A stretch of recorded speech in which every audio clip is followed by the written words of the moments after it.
आवाज आ रही है मेरी? ये इनकलाब का दिन है, किस चीज का? और इस इनकलाब को पूरा देश देख रहा है, भले ही वो यहाँ ना हो।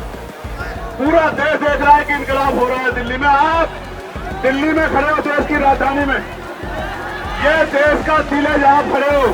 जिनको नहीं पता मैं उनको बताना चाहता हूं कि मैं सिर्फ यही नहीं बैठा हूं। जब हाउस चलता है, चाहे जितनी देर के लिए चले, मैं जाता हूं।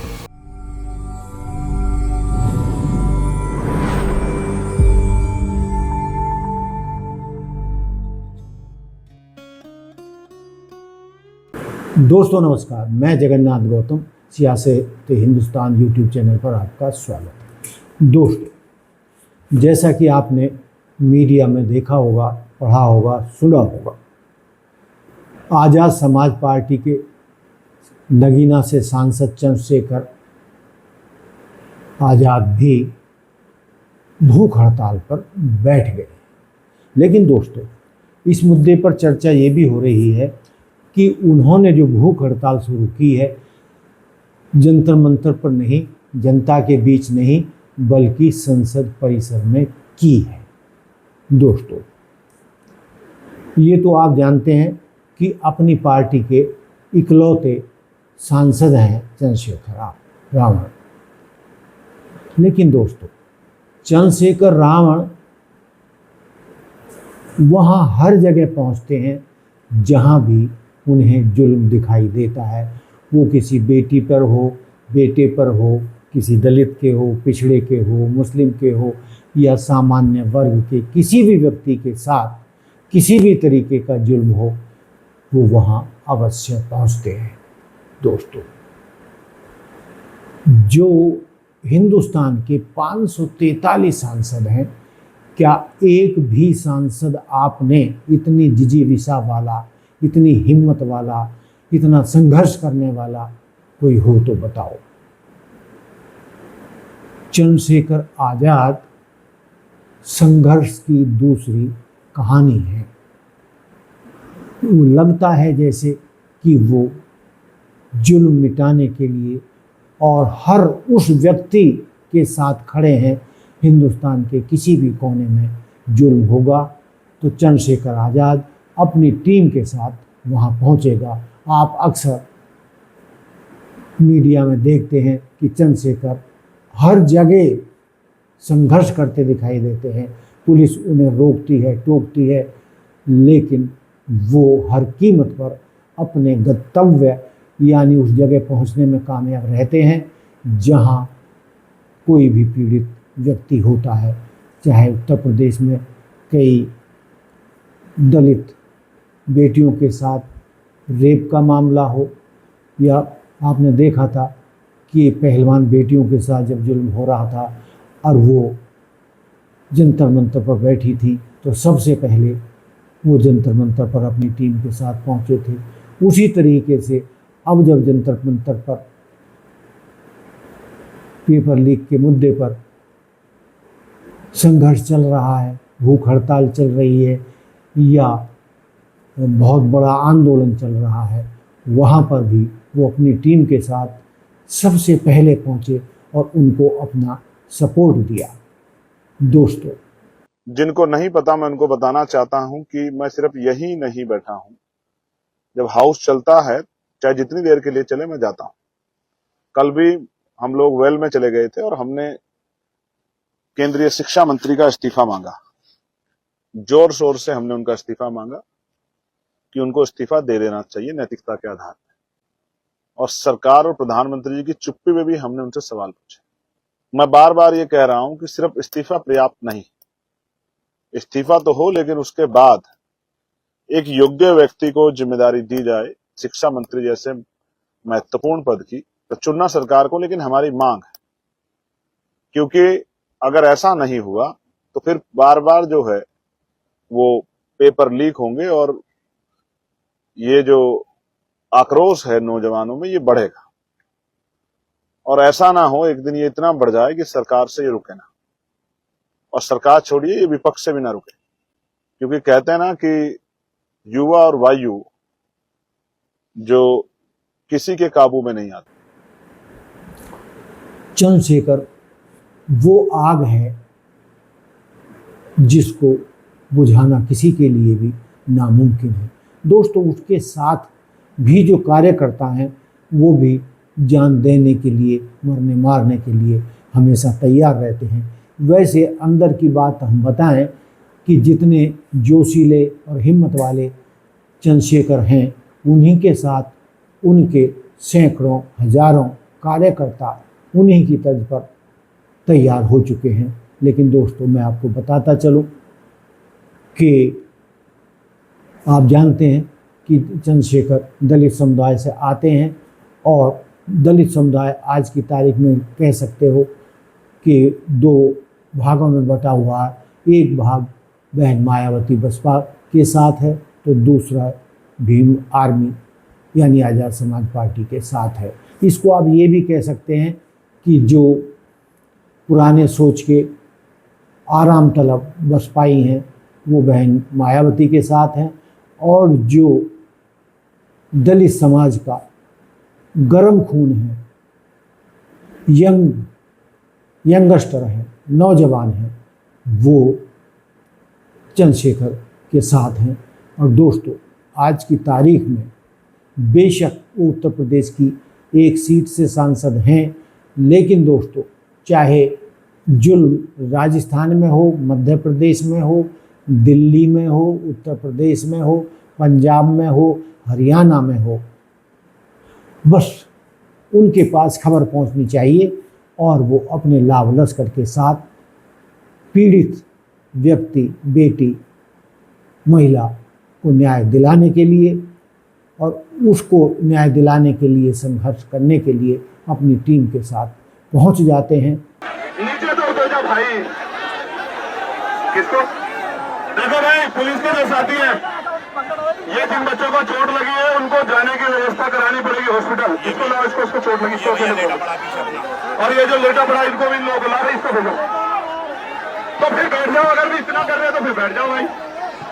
अगर फिर हॉस्पिटल नहीं जाओ तो बैठ जाओ। फिर आवाज आ रही है मेरी? ये इनकलाब का दिन है। किस चीज का? और इस इनकलाब को पूरा देश देख रहा है, भले ही वो यहाँ ना हो। पूरा देश देख रहा है कि इनकलाब हो रहा है दिल्ली में। आप दिल्ली में खड़े हो, देश की राजधानी में, ये देश का दिल है जहां खड़े हो। इधर पुलिस हेडक्वार्टर और इधर बड़े बड़े अधिकारियों के दफ्तर जिनसे लोग डरते हैं, आज वो आपकी तरफ देख रहे हैं। एक हिंसा आपका पूरी मेहनत मिट्टी में मिल जाएगी।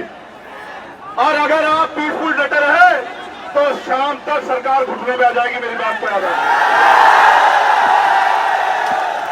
मुझे लोग इस वजह से नहीं जानते कि मैं सांसद हूं, इस वजह से जानते हैं कि मैं प्रोटेस्ट करके यहां तक आया।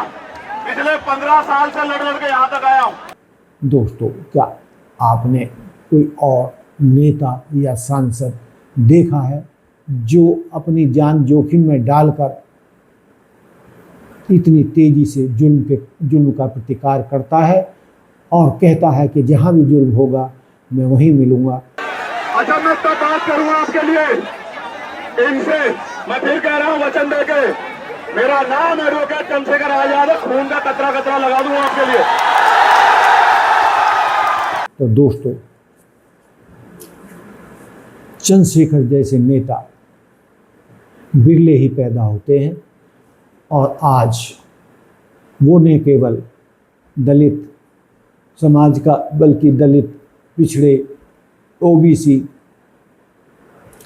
मुस्लिम समाज का एक ऐसा चेहरा है जहाँ भी जुल्म दिखता है वो वहाँ पर दिखाई देता है और जुल्म का प्रतिकार करता है और वहाँ जाकर पुलिस से, शासन प्रशासन से जवाब तलब करता है कि ये क्यों हुआ, इसमें क्यों देरी हो रही है, एफआईआर क्यों नहीं हो रही है या एफआईआर पर कार्रवाई क्यों नहीं हो रही है। लेकिन दोस्तों, ये भी सच है कि जहाँ पर चंद्रशेखर आज़ाद पहुँच जाता है, शासन प्रशासन सक्रिय हो जाता है और चंद्रशेखर आज़ाद और उसकी टीम का पीड़ित के यहाँ पहुँचना मतलब शासन प्रशासन का सक्रिय होना और ये बताना कि हाँ, हम कार्रवाई कर रहे हैं, ये सुनिश्चित हो जाता है। लेकिन दोस्तों, आज मैं कुछ सवाल आपसे भी कर रहा हूँ, खुद भी सोच रहा हूँ कि चंद्रशेखर आज़ाद ने जो भूख हड़ताल शुरू की है, ये जो जंतर मंतर पर धरना बच्चों के लीक पेपर के मुद्दे पर चल रहा है, तो उन्होंने जो भूख हड़ताल शुरू की है वो संसद के परिसर में की है। अब कई लोग सवाल कर रहे हैं कि यदि उनको भूख हड़ताल करनी थी तो उनको जंतर मंतर पर आना चाहिए था, जनता के बीच आना चाहिए था और वहाँ पर उनके समर्थक भी होते। जनता तो हजारों की तादाद में वहाँ उमड़ ही रही है, तो उनको उनकी भूख हड़ताल के समर्थन में हजारों लोग वहाँ पर पहुँचते। लेकिन दोस्तों, जहाँ पर संसद परिसर में उन्होंने भूख हड़ताल शुरू की है, वहाँ पर उनके ना तो समर्थक पहुँच सकते हैं, ना जनता पहुँच सकती है, ना और कोई आम आदमी पहुँच सकता है। फिर उन्होंने वहाँ पर भूख हड़ताल क्यों की है? तो दोस्तों, हमारे सूत्र बता रहे हैं वो इसलिए कि जो संसद परिसर है वहाँ पर पूरे देश का मीडिया होता है और वहाँ जो वो भूख हड़ताल करेंगे तो पूरे देश के मीडिया में ये संदेश जाएगा कि वो बच्चों के लिए, बच्चों के भविष्य के लिए संसद में भूख हड़ताल पर बैठ गए हैं।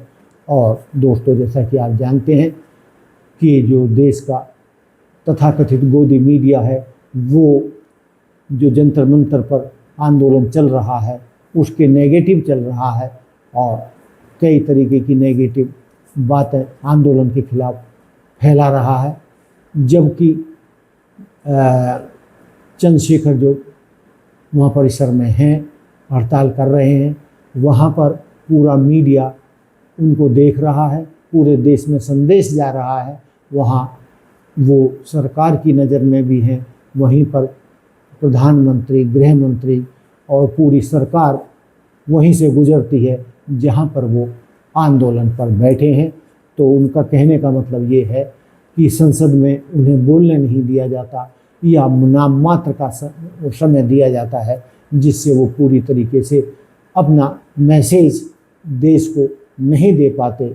उसी तरीके से जंतर मंतर पर भी देश का मीडिया, सोशल मीडिया ने तो पूरी दुनिया में इस आंदोलन को कहीं पहुंचा दिया है, लेकिन तथाकथित मेन स्ट्रीम मीडिया उसको कवर, पहली बात तो उसको कवर नहीं कर रहा है तो वो पुलिस का साथ दे रहा है, शासन प्रशासन का साथ दे रहा है और आंदोलनकारियों के विरोध में दुष्प्रचार कर रहा है।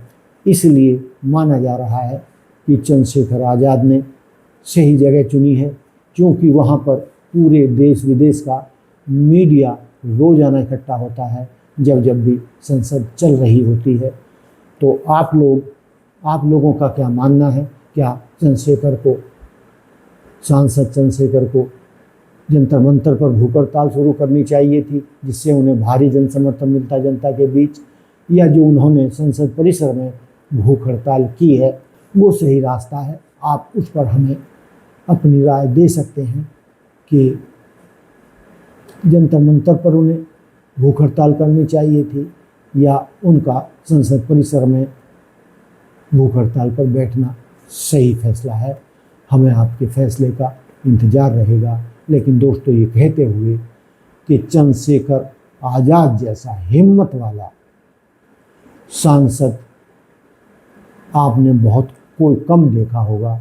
सब आराम तलब हैं, एसी रूम में बैठकर अपनी राजनीति करते हैं, लेकिन शायद भारत का इकलौता सांसद चंद्रशेखर है जो एसी रूम में बैठकर राजनीति नहीं करता, बल्कि सड़क पर पुलिस से भी टकराता है, शासन प्रशासन से भी टकराता है और जहाँ भी जुल्म होता है वहाँ वो बेरोक टोक हिम्मत के साथ वहाँ पहुँच जाता है और जुल्म का प्रतिकार करता है। आज स्थिति ये हो चुकी है कि समाज का हर वर्ग ये मानता है कि यदि उनके साथ, उनके बच्चों के साथ, उनके परिवार के साथ, उनके समाज के साथ यदि जुल्म हुआ तो कम से कम चंद्रशेखर रावण जरूर उनकी मदद के लिए पहुंचेगा। तो दोस्तों, चंद्रशेखर आज़ाद के बारे में आपका क्या मानना है? क्या ऐसा कोई और हिम्मत वाला जोशीला नेता है? इस पर हम आपकी राय का इंतजार करेंगे। देखते रहिए सियासत हिंदुस्तान। जय हिंद, जय भारत, जय संविधान, नमस्कार।